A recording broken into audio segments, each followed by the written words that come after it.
नमस्कार दोस्तों, the education power channel पर आप लोगों का स्वागत है। दोस्तों, आज के वीडियो में हम लोग चर्चा करेंगे विशिष्ट शिक्षक का सेवा निरंतरता के बारे में। जैसा कि आप सभी जानते हैं, बिहार विधानसभा में सत्र के दौरान जोर शोर से इस मुद्दा को उठाया गया है दोस्तों कि विशिष्ट शिक्षक, नियोजित शिक्षक को जो है सेवा निरंतरता का लाभ दिया जाना चाहिए, जिसमें माननीय मंत्री ने सहमति जताई है। तो सेवा निरंतरता का जो लाभ दिया जाएगा दोस्तों, किस आधार पर दिया जाएगा, किनको दिया जाएगा? सिर्फ विशिष्ट शिक्षक को सेवा निरंतरता का लाभ दिया जाएगा या बीपीएससी शिक्षक को भी सेवा निरंतरता का लाभ दिया जाएगा? इसके रिगार्डिंग एक पत्र जारी किया गया है दोस्तों, उसके बारे में आज के वीडियो में हम लोग चर्चा करेंगे। और विशिष्ट शिक्षकों को सेवा निरंतरता का लाभ देने हेतु क्या क्या चर्चाएं की गई है बिहार विधानसभा सत्र के दौरान, उसके भी बारे में चर्चा करेंगे। वीडियो शुरू करने से पहले एक रिक्वेस्ट है दोस्तों, जो लोग मेरे चैनल पे नए हैं, चैनल को सब्सक्राइब नहीं किए हैं, कृपया चैनल को सब्सक्राइब कर दीजिए, बेल आइकन को दबा दीजिए।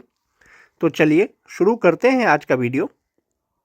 आ रहे होंगे दोस्तों, शिक्षा विभाग बिहार पटना द्वारा प्रेस नोट जारी किया गया था कि पंचायती राज एवं नगर निकाय संस्थानों के अंतर्गत प्रारंभिक शिक्षकों को माध्यमिक उच्च माध्यमिक शिक्षक के पद पर बिहार जिला परिषद माध्यमिक एवं उच्च माध्यमिक विद्यालय सेवा नियमावली 2020 एवं बिहार नगर निकाय माध्यमिक एवं उच्च माध्यमिक विद्यालय सेवा नियमावली 2020 के परिवर्तित होने की तिथि अर्थात दिनांक 20 अगस्त 2020 के उपरांत नियुक्त होने पर सेवा निरंतरता का लाभ मात्र वेतन संरक्षण की स्वीकृति के संबंध में। यानी दोस्तों, 20 अगस्त 2020 के बाद जिन शिक्षकों की नियुक्ति होगी, प्रारंभिक विद्यालय के शिक्षकों की माध्यमिक और उच्च माध्यमिक विद्यालय में, उनको जो है वेतन संरक्षण का लाभ मिलेगा। और दूसरा है दोस्तों, वर्तमान नियोजन इकाई अथवा किसी अन्य नियोजन इकाई में तदनुरूप उच्च कोटि के पद पर नियोजन होने की स्थिति में सेवा निरंतरता का लाभ देते हुए वेतन संरक्षण का लाभ उक्त नियमावली परिवर्तित होने की तिथि अर्थात 20 अगस्त 2020 के उपरांत नियुक्त होने वाले शिक्षकों को ही दिया जाएगा। यानी सेवा निरंतरता का लाभ तो दिया जाएगा, उसके साथ में वेतन संरक्षण का लाभ दिया जाएगा। किनको? यदि वर्तमान नियोजन इकाई अथवा अन्य नियोजन इकाई में तदनुरूप उच्च कोटि के पद पर यदि उनका नियोजन होता है, नियुक्ति होता है, तो उनको वेतन संरक्षण के साथ साथ सेवा निरंतरता का लाभ दिया जाएगा। और जिनका नियुक्ति दोस्तों 20 अगस्त 2022 के बाद हुआ हो, ऐसे शिक्षकों को सेवा निरंतरता का लाभ दिया जाएगा एवं वेतन संरक्षण का भी लाभ दिया जाएगा। शिक्षा विभाग के द्वारा दोस्तों प्रेस नोट जारी किया गया था। सेवा निरंतरता और वेतन संरक्षण के साथ में दोस्तों उनको प्रोन्नति दिया जाएगा विशिष्ट शिक्षकों को। सबसे पहले बात कर लेते हैं दोस्तों वेतन का। जहां तक बात वेतन का है दोस्तों, विशिष्ट शिक्षक स्थानीय शिक्षक नियमावली 2020 के तहत उन्हें प्रदान किए गए पूर्ण वेतन संरक्षण यानी पे प्रोटेक्शन प्राप्त करेंगे। यदि 2020 के बाद जो नियमावली है दोस्तों स्थानीय निकाय का, यदि उनके तहत उनकी पहले बहाली हुई है तो उनको वेतन संरक्षण यानी पे प्रोटेक्शन मिलेगा। इसके अलावा इस नियमावली के प्रभावी होने पर उनका वेतन फिटमेन मैट्रिक्स के अनुसार देय होगा, अन्य भत्ते राज्य सरकार की प्रचलित दरों के अनुसार होगा।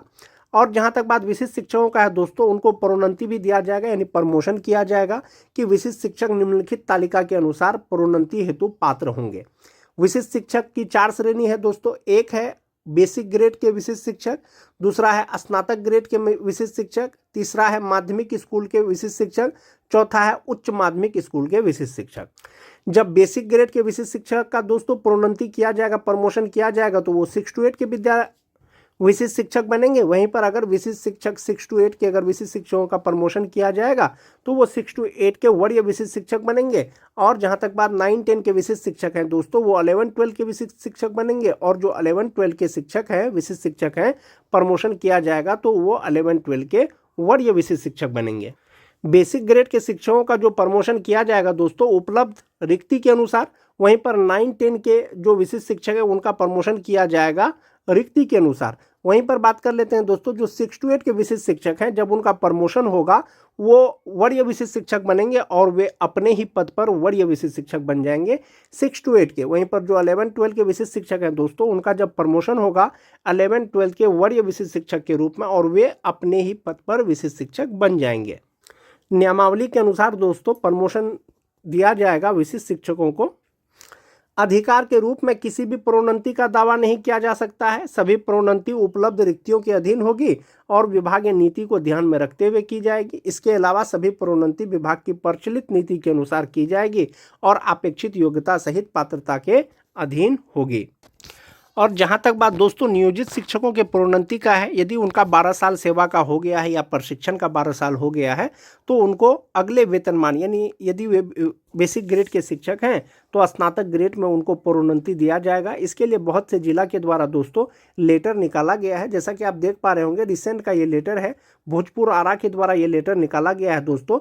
विषय है पंचायती राज एवं नगर निकाय संस्थान अंतर्गत नियोजित शिक्षकों के कालबद्ध प्रोन्नति के संबंध में, यानी कालबद्ध प्रोन्नति देना है जिनका सेवा 12 साल हो गया है। इसमें कहा गया है दोस्तों, अंकन यह है कि बिहार पंचायत नगर पंचायत विद्यालय सेवा नियमावली 2020 के कंडिका 16 में उपखंड 2 के अनुसार पंचायत नगर प्रारंभिक शिक्षक संवर्ग के मूल कोटि के शिक्षक के पद पर योगदान की तिथि अथवा अनुमान्य प्रशिक्षण प्राप्त करने की तिथि, या तो योगदान की तिथि या तो प्रशिक्षण जो प्राप्त किया है उसकी तिथि 12 वर्ष की लगातार संतोषजनक सेवा के आधार पर अगले वेतनमान यानी स्नातक कोटि में प्रोन्नति दिया जाना है।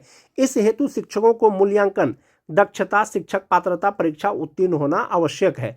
यानी जो शिक्षक का सेवा 12 साल पूरा हो गया है और वो दक्षता पास है या शिक्षक पात्रता परीक्षा पास है तो उनको प्रमोशन देना है। प्रोन्नति के फलस्वरूप इस कोटि के शिक्षक अपने ही कोटि में रहेंगे। विभागीय निर्देशानुसार पंचायत प्रखंड नगर स्तर से नियुक्त शिक्षकों का नियुक्ति के लिए गठित समिति ही सक्षम प्राधिकार होगा। जो नियोजन इकाई के द्वारा जो उनकी नियुक्ति हुई है दोस्तों, वही उनका सक्षम प्राधिकार होगा। वर्णित स्थिति में अनुरोध है कि अपने क्षेत्र अंतर्गत कार्यरत उक्त से आच्छादित सभी शिक्षक शिक्षिकाओं को उपर्युक्त अर्हता धारित करते हों उनकी प्रोन्नति विभागीय नियमानुसार करते हुए प्रखंड शिक्षा पदाधिकारी के माध्यम से एक पक्ष के अंदर अधोहस्ताक्षरी कार्यालय को सूची अनुमोदन हेतु उपलब्ध कराना सुनिश्चित करें। यानी नियोजन इकाई का जो सक्षम प्राधिकार है दोस्तों, उनके द्वारा एक सूची बना के दिया जाना है कि कौन कौन शिक्षक जो है प्रोन्नति के लिए, प्रमोशन के लिए, कालबद्ध प्रोन्नति के लिए योग्य हैं और उनको जो है अगले वेतनमान में उनका प्रमोशन किया जाएगा। ये नियोजित शिक्षकों से संबंधित है दोस्तों। जहाँ तक बात विशिष्ट शिक्षकों में सीनियर जूनियर का है दोस्तों, वो वरीयता सूची जो है सीनियरिटी लिस्ट जिला स्तर पर जो है बनाया जाएगा। शिक्षकों का प्रत्येक श्रेणी यानी जो बेसिक ग्रेड के शिक्षक हैं, स्नातक ग्रेड के शिक्षक हैं, माध्यमिक स्कूल के शिक्षक हैं, उच्च माध्यमिक स्कूल के जो विषयवार शिक्षक हैं, उसका अलग अलग एक तरह का सीनियरिटी लिस्ट बनेगा। और सीनियरिटी लिस्ट किस प्रकार से बनाया जाएगा दोस्तों? विशिष्ट शिक्षकों की वरीयता निम्नलिखित मापदंडों के अनुसार तैयार की जाएगी। एक है दोस्तों स्थानीय निकाय शिक्षक के रूप में प्रशिक्षित वेतनमान प्राप्त करने की तिथि से, यानी किस तिथि से विशिष्ट शिक्षकों को प्रशिक्षित वेतनमान मिल रहा है। जिसको सबसे पहले प्रशिक्षित वेतनमान मिल रहा है दोस्तों, संभवतः वही सबसे सीनियर होंगे। उसके बाद है जहां 2 शिक्षक का जो है अगर प्रशिक्षित वेतनमान की तिथि एक ही है तो उनका जन्म तिथि वरीयता तय करने के लिए मापदंड होगा, यानी जिसका उम्र ज्यादा होगा वही वरीय होंगे। एक ये हो गया दोस्तों। और तीसरा है जहां 2 शिक्षक जो है उपर्युक्त के अनुसार एक ही तिथि साझा करते हैं तो उनका जो सीनियर जूनियर जो तैयार किया जाएगा तो लिस्ट दोस्तों, वो वर्णमाला यानी नाम का जो अल्फ़ाबेट है उसके अनुसार, यानी जिसका अल्फ़ाबेट सबसे पहले है वही सीनियर होंगे। यदि उपयुक्त मापदंडों में फिट नहीं होने की स्थिति में अन्य यदि कोई मामला आता है तो जिला के द्वारा इस पर निर्णय लिया जाएगा, शिक्षा विभाग के द्वारा। कुल मिलाकर के बात यह हुआ दोस्तों, विशिष्ट शिक्षकों में जो सबसे पहले जिनको प्रशिक्षित वेतनमान मिल रहा है वही सबसे वरीय होंगे। और उसके बाद दोस्तों यदि प्रशिक्षित वेतनमान की तिथि अगर एक ही है बहुत से शिक्षकों का तो उनका जन्म तिथि से तय होगा कि कौन सीनियर होंगे। यदि जन्म तिथि भी सेम है, प्रशिक्षण का भी तिथि सेम है, तब उसके नाम के अल्फ़ाबेट के अनुसार जो है होगा कि कौन सीनियर होंगे कौन जूनियर होंगे। इस तरह से दोस्तों जिला स्तर पर जो है वरीयता का यानी सीनियर वर्सेस जूनियर का जो है एक लिस्ट बनाया जाएगा विशिष्ट शिक्षकों का।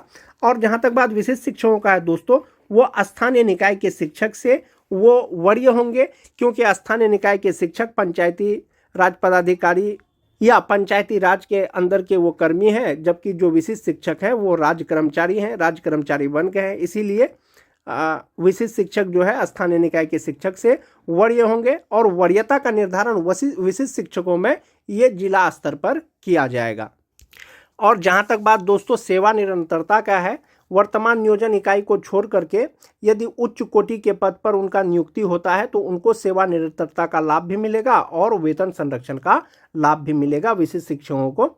आज के वीडियो में दोस्तों बस इतना ही। वीडियो अगर अच्छी लगे तो अपने दोस्तों में लाइक और शेयर जरूर कर दें। बिहार विधानसभा के सत्र के दौरान दोस्तों माननीय बंशीधर ब्रजवासी जो सदस्य हैं बिहार विधान पार्षद के, उनके द्वारा जो है माननीय शिक्षा मंत्री से सवाल पूछा गया था। तारांकित प्रश्न में पूछा गया था, क्या यह सही है कि स्थानीय निकाय शिक्षकों को सक्षमता में परीक्षा में उत्तीर्ण के आधार पर विशिष्ट शिक्षक के पद पर योगदान कराया जा रहा है? क्या यह सही है कि विशिष्ट शिक्षकों के लिए कोई नया समरूप वेतनमान निर्धारित नहीं किया गया है, जबकि एक फिटमैन इंडेक्स बनाकर संबंधित शिक्षक को स्थानीय निकाय शिक्षक के रूप में दे अंतिम वेतन के निकटतम इंडेक्स के समतुल्य वेतन ही विशिष्ट शिक्षक का प्रारंभिक वेतन निर्धारित किया जाना है, जिससे स्पष्ट है कि विशिष्ट शिक्षकों को वेतन की निरंतरता अर्थात वेतन संरक्षण का लाभ तो दिया गया है किंतु सेवा निरंतरता का लाभ नहीं दिया गया है। क्या यह भी सही है कि विशिष्ट शिक्षक समान कार्यस्थल पर पूर्व से स्थानीय निकाय शिक्षक के रूप में संपादित कर रहे कार्य एवं दायित्व का ही आगे भी निर्वहन करेंगे, अर्थात उनके कार्य या जिम्मेवारी में कोई परिवर्तन नहीं किया गया है, केवल उनका पदनाम परिवर्तित किया गया है और सेवा निरंतरता का लाभ नहीं दिए जाने के कारण उनके पूर्व की सेवा महत्वहीन हो जाएगी? ऐसा दोस्तों सवाल पूछा गया और बिहार विधानसभा में माननीय मंत्री के द्वारा जो आश्वासन दिया गया है कि सेवा निरंतरता देने के लिए इस पर एक कमेटी बनाई जाएगी और उनके रिपोर्ट के आधार पर हो सकता है विशिष्ट शिक्षकों को सेवा निरंतरता का लाभ दिया जा सके। यदि सेवा निरंतरता का लाभ दिया जाएगा दोस्तों तो जो विशिष्ट शिक्षकों को वेतन मिलेगा वो फिटमैन मैट्रिक्स इंडेक्स के अनुसार नहीं मिलेगा, वो लेवल के अनुसार वेतन मिलेगा दोस्तों। आज के वीडियो में दोस्तों बस इतना ही। धन्यवाद।